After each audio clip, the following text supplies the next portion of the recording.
नमस्कार दोस्तों, आप लोगों को स्वागत है हमारे चैनल पे। तो आज की इस वीडियो में बात करेंगे बिहार बोर्ड 10th क्लास के बोर्ड एग्जामिनेशन 2026 में आप लोगों को पूछे जाने वाले सवाल।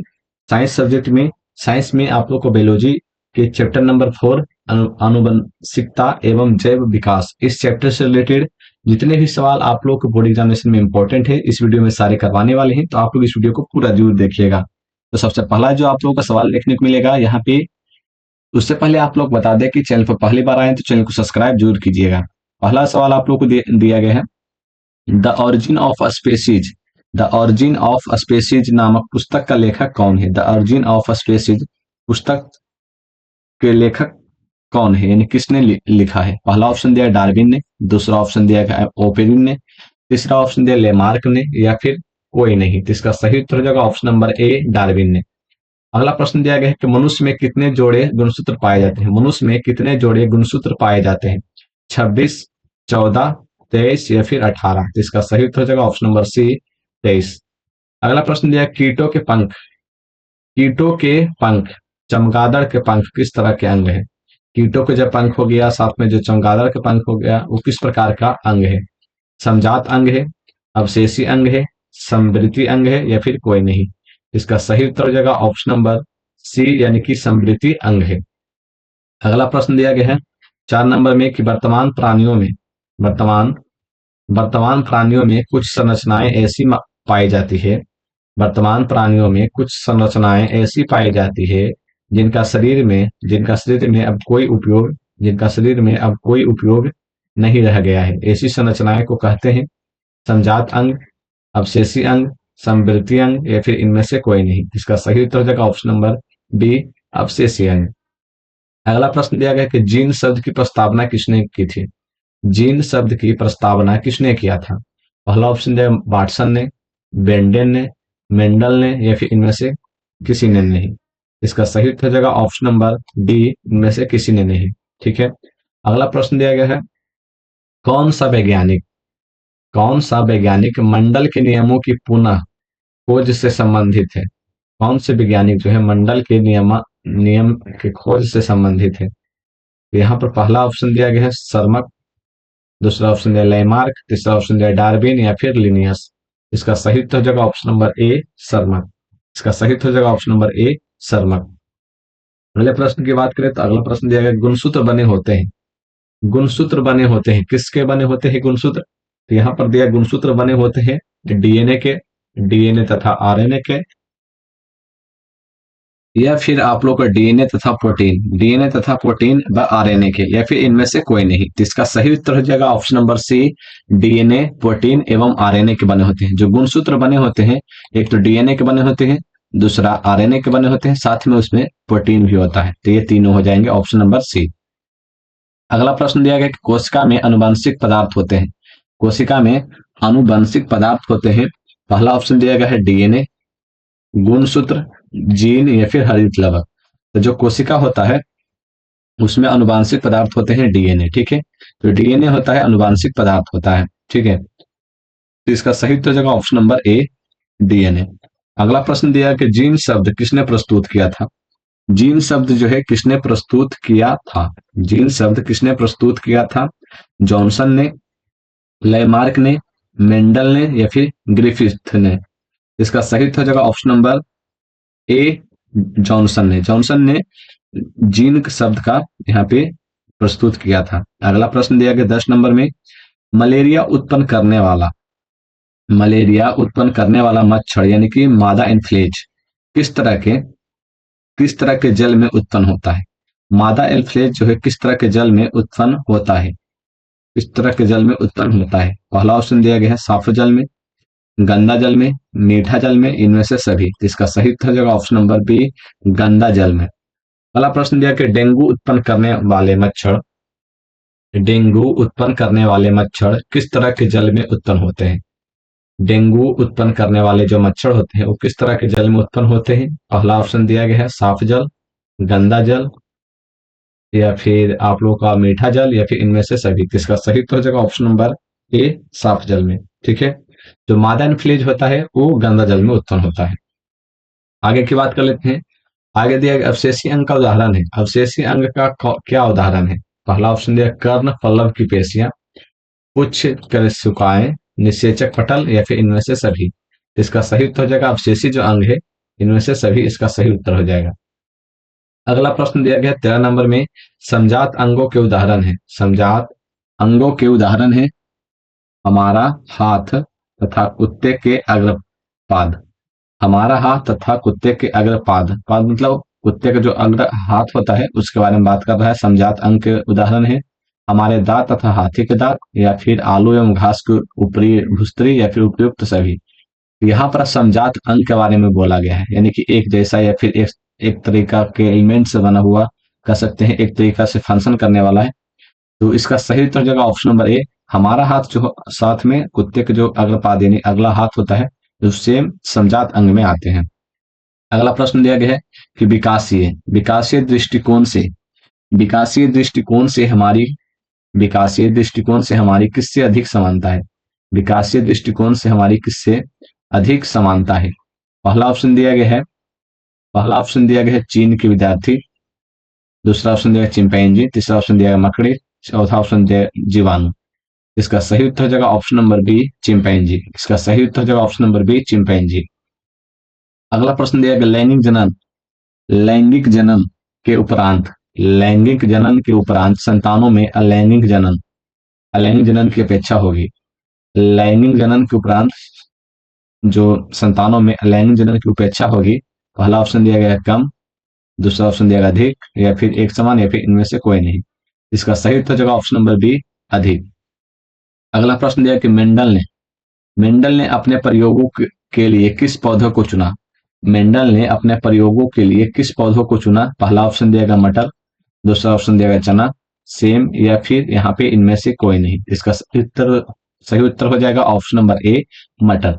अगला प्रश्न दिया गया 17 नंबर में, फ्रेडरिक मिसर ने न्यूक्लिक नाम किसे दिया। फ्रेडरिक मिसर ने न्यूक्लिक नाम किसे दिया।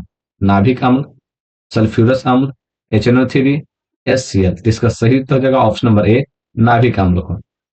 अगला प्रश्न दिया किसने प्रमाण दिया कि जीन गुणसूत्र का भाग है। किसने प्रमाण दिया कि जीन जो है गुणसूत्र का भाग है। 1928 में ग्रिफिथ ने, 1909 में जोहानसन ने, या फिर 1902 में बोवेरी ने, या फिर यहाँ पे 1944 में मैकार्टी ने। यहाँ पर गुणसूत्र के बारे में बोला गया है, तो इसका सही उत्तर हो जाएगा ऑप्शन नंबर सी 1902 में टी बोवेरी और WS सटन ने इस बारे में बताया था कि जीन गुणसूत्र का भाग है। जीन जो है गुणसूत्र का ही भाग है। अगला प्रश्न दिया गया कि प्रत्येक गुणसूत्र 2 कुंडलित धागों का बना होता है। प्रत्येक गुणसूत्र जो गुणसूत्र बने होते हैं और 2 कुंडलित धागों का बना होता है, जिसे क्या कहते हैं, जिसको क्या बोला जाता है। पहला ऑप्शन दिया गया है अर्ध गुणसूत्र, क्रोमोस्टेम, गुणसूत्र बिंदु, या फिर इनमें से कोई नहीं। तो इसका सही उत्तर हो जाएगा ऑप्शन नंबर ए अर्ध गुणसूत्र कहते हैं। अगला प्रश्न दिया गया है 20 नंबर में कि बे अंग जिनकी उत्पत्ति तथा मूल रचना में तो समानता होती है। बे अंग जिनकी उत्पत्ति तथा मूल रचना में तो समानता होती है, कार्य के अनुसार उनकी जो बाह्य रचना है परिवर्तन हो जाता है। बाह्य रचना जो है परिवर्तन हो जाता है, उसको क्या कहा जाता है। समजात अंग, अवशेष अंग, समृद्धि अंग, या फिर इनमें से कोई नहीं। इसका सही उत्तर हो जाएगा ऑप्शन नंबर ए समजात अंग। अगला प्रश्न दिया गया शरीर में भोजन का पचना किस प्रकार की अभिक्रिया है। शरीर में भोजन का पचना किस प्रकार की अभिक्रिया है। पहला ऑप्शन दिया गया उपचयन, दूसरा ऑप्शन दिया गया संयोजन, तीसरा ऑप्शन दिया गया विस्थापन, या फिर अपचयन। इसका सही उत्तर हो जाएगा ऑप्शन नंबर ए उपचयन अभिक्रिया है। अगला प्रश्न दिया गया 22 नंबर में कि मेंडल ने अपने प्रयोगों के लिए कितने विकल्पी लक्षणों का अध्ययन किया। मेंडल ने अपने प्रयोगों के लिए कितने विकल्पी लक्षणों का प्रयोग किया। पहला ऑप्शन दिया गया है कि 3, दूसरा ऑप्शन दिया गया है 5, तीसरा ऑप्शन दिया गया है 7, चौथा ऑप्शन दिया गया है 14। इसका सही उत्तर हो जाएगा ऑप्शन नंबर डी यानी कि 5। अगला प्रश्न दिया गया है 23 नंबर में एक लसंकर क्रॉस के फलस्वरूप लंबे एवं नाटे पौधों का अनुपात था। लंबे तथा नाटे पौधों का अनुपात था पहला ऑप्शन है 1:1, दूसरा ऑप्शन है 3:1, तीसरा ऑप्शन है 1:2:1 या फिर 1:3। इसका सही उत्तर हो जाएगा ऑप्शन नंबर बी 3:1। 3:1 इसका सही उत्तर हो जाएगा। यहाँ पे दिया गया है अगला प्रश्न की द्विसंकर क्रॉस के फलस्वरूप उत्पन्न पौधों का फिनोटॉपिक अनुपात क्या था। पहला ऑप्शन दिया गया है 3:1, 9:3, 3:1, 1:1 या फिर 1:2:1। इसका सही उत्तर हो जाएगा ऑप्शन नंबर बी 9:3, इसका सही उत्तर हो जाएगा। अगला प्रश्न दिया गया है 25 नंबर में, स्त्रियों में लिंग गुणसूत्र होते हैं। स्त्रियों में जो है लिंग गुणसूत्र होते हैं। पहला XX, दूसरा XY, तीसरा दोनों या फिर इनमें से कोई नहीं। इसका सही उत्तर हो जाएगा ऑप्शन नंबर ए XX। अगला प्रश्न दिया गया कि पुरुषों में लिंग गुणसूत्र होते हैं। पुरुषों में लिंग गुणसूत्र होते हैं XX, XY, दोनों या फिर इनमें से कोई नहीं। इसका सही उत्तर हो जाएगा ऑप्शन नंबर आप लोगों का इसका सही हो जाएगा ऑप्शन नंबर बी XY। जो पुरुष में लिंग गुणसूत्र जो होते हैं XY होते हैं, और जो महिला होता है उसमें XX होता है। ठीक है, अगले प्रश्न की बात करें। अगला प्रश्न दिया गया प्राकृतिक वरण द्वारा जैव विकास के सिद्धांत की परिकल्पना किनके द्वारा की गई थी। यहाँ पे आप लोग बोला प्राकृतिक वरण द्वारा जैव विकास के सिद्धांत की परिकल्पना किसके द्वारा किया गया था। पहला ऑप्शन दिया गया डार्विन द्वारा, दूसरा ऑप्शन दिया गया मेंडल द्वारा, जेम्स वाटसन द्वारा, फ्रांसिस क्रिक द्वारा। इसका सही उत्तर हो जाएगा ऑप्शन नंबर ए डार्विन द्वारा। अगला प्रश्न दिया कि मनुष्य का वैज्ञानिक नाम है होमो इरेक्टस, होमो हेबिलिस, होमो सेपियंस या फिर इनमें से कोई नहीं। इसका सही उत्तर हो जाएगा ऑप्शन नंबर सी होमो सेपियंस। अगला प्रश्न दिया कि मानव का उद्भव कहाँ हुआ था। पहला ऑप्शन दिया गया है अमेरिका में, दूसरा ऑप्शन दिया गया अफ्रीका में, तीसरा ऑप्शन दिया इंडोनेशिया में, चौथा ऑप्शन दिया ऑस्ट्रेलिया में। इसका सही उत्तर हो जाएगा ऑप्शन नंबर बी अफ्रीका में।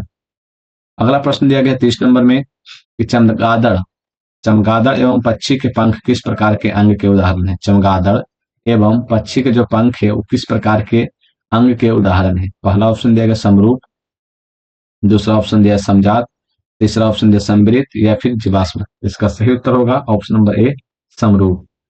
अगला प्रश्न दिया गया प्राकृतिक वरण द्वारा जैव विकास इस सिद्धांत के जनक कौन थे। प्राकृतिक वरण द्वारा जैव विकास इस सिद्धांत के जनक कौन थे। तो पहला ऑप्शन दिया गया है लेमार्क थे, दूसरा ऑप्शन दिया चार्ल्स रॉबर्ट डार्विन, चार्ल्स मूर या फिर अल्फ्रेड मार्क। इसका सही उत्तर जो है 31 नंबर का option number B Charles Robert Darwin. अगला प्रश्न है वंशागत नियमों का प्रतिपादन किसने किया। वंशागत नियमों का प्रतिपादन किसने किया। चार्ल्स डार्विन ने, रॉबर्ट हुक ने, जेसी बोस ने या फिर ग्रेगर जॉन मेंडल ने। जो वंशागत नियमों का प्रतिपादन है किसने किया था, ग्रेगर जॉन मेंडल ने, जिसने उस नियम का प्रतिपादन किया। अगला प्रश्न दिया कि इनमें से कौन सही है। पहला ऑप्शन दिया डीऑक्सी